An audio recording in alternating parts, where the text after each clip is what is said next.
Shiba Inu coin. You're wrong and going to lose if you don't hit that subscribe button, that like button, comment, share this video. Thinking about it, you could probably lose a lot less if you subscribe to my Patreon or my subscribe star down below. Follow me on my socials as well. So now that the plugs are out of the way and my microphone keeps auto-adjusting itself, I shall now tell you a story of me and Coinbase and why I have Shiba Inu coin. So long story short, I was buying something with Coinbase and I had some money left over, so I decided to throw it into Shiba Inu. Just as a joke. This was only meant to be a joke. Well, apparently the joke's on me because the week I entered it, it actually jumped up about 50%, which is about this previous week. Now, after being up a measly 50%, I decided to act like how a typical crypto expert always acts in these scenarios. What does that look like? Well, I'm glad you asked, because that is to go around and act as if I have the Midas touch. Everything I touch turns to gold.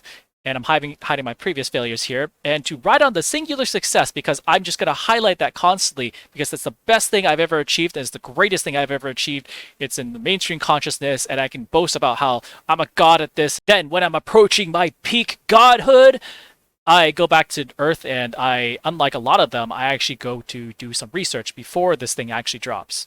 Hopefully I know my subscriber base well enough, and they've probably gone through some of the white papers when it's going up or beforehand, not when it's dropping.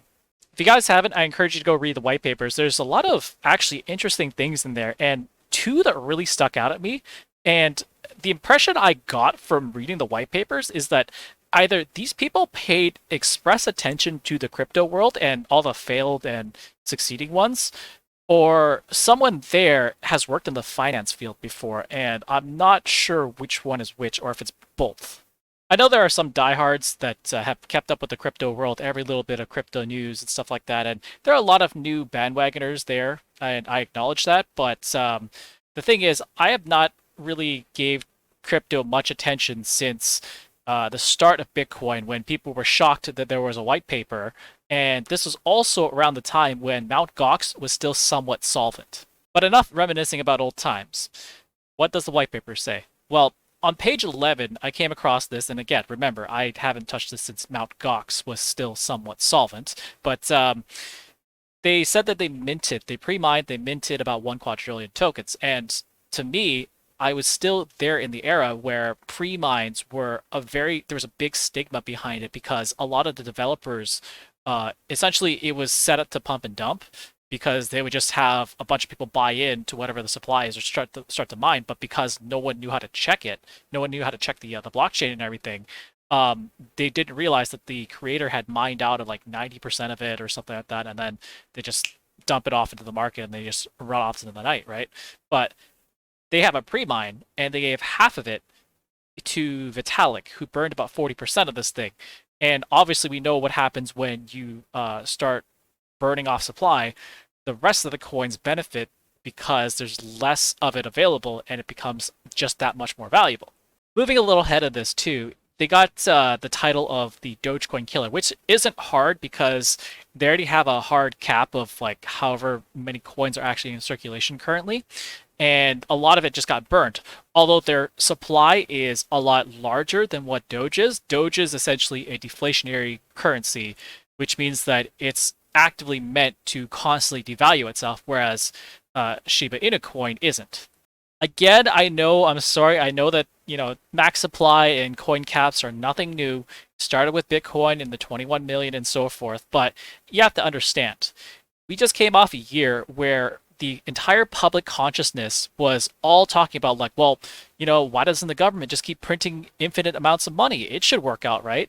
The second thing I kind of find interesting, which I have a little bit more questions upon, is this thing right here, where it talks about 66% locked up for 6 months. Now, because it's a pre-mine, I am not sure if they're talking about 66% of what they have in pre-mine, or if it's having to do with the reward pools, where 66% of the reward, or what the normal reward would be, is locked up for that period of time. Because if that's the case, then they are essentially actively removing a lot of the supply. But on top of that, it reminds me of someone who possibly works in the finance field, because if you guys have ever heard about IPOs, typically the early investors get a pre-IPO price, and there's an agreement in there that's typically around 6 months. Some people have it longer, but the standard one is around 6 months where they cannot sell any of their shares. After that 6 month period, they're allowed to do whatever they want with those shares, but typically they don't want you to sell those shares because apparently there's a scorecard they keep and whatever, right? To sidestep and explain why that's interesting to me is because in the traditional stock world, the reason why they have lockups is because they don't want these early investors who are essentially the whales to tank the stock price, because if they all sell at the same time, they're basically going to tank it, right? And there's anything that can really stop them without, actually getting the stock halted and so forth, whatever, all that sort of stuff, right? But I just find it kind of interesting because it seems like this is something that only someone who has worked in the finance field is somewhat aware of. And I'm not saying that it has to be someone specifically from the finance field, but I don't hear a lot of people talk about share lockup expiries. Wrapping around really quickly, Shiba Inu coin. You're wrong, and you're going to lose if you are not reasonable, you don't know what you're holding and why, and even like a small shred or a modicum of slightly more information that's verified, not the person screaming their heads off saying that it's going to do this and that, but verified information gives you a slight edge, especially in downturn markets. And I can kind of speak from experience on this subject because, I do it all the time.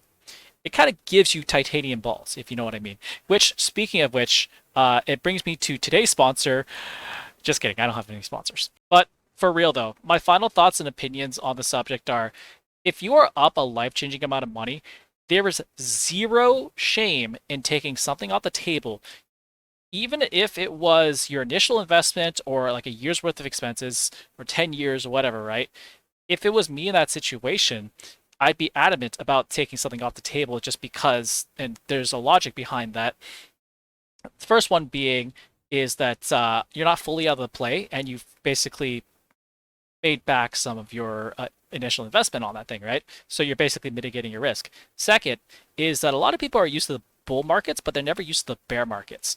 If you guys saw my talk on liquidity on one of my live streams, I was talking about how you need liquidity to get in and out of things pretty efficiently.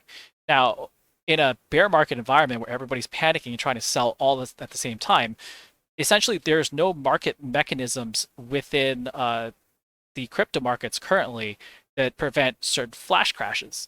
And that is exactly what you might actually get. Not exactly, but it is theoretically what could happen with a lot of these exchanges because there's no circuit breaker mechanic that's universal through all of them. And, everybody's just going to be dogpiling to try to get out of this thing. And all you're doing is adding more fuel to the fire because essentially everybody becomes that whale to try to, undercut each other to try to get out whatever they can, right? But none of this is financial advice in any shape or form. You do whatever you want to do, and you live with the results of your own actions. But the only thing I would ask you to do is to subscribe, like, comment, share, and sub to my Patreon or my Subscribe Star to see some of my watch lists.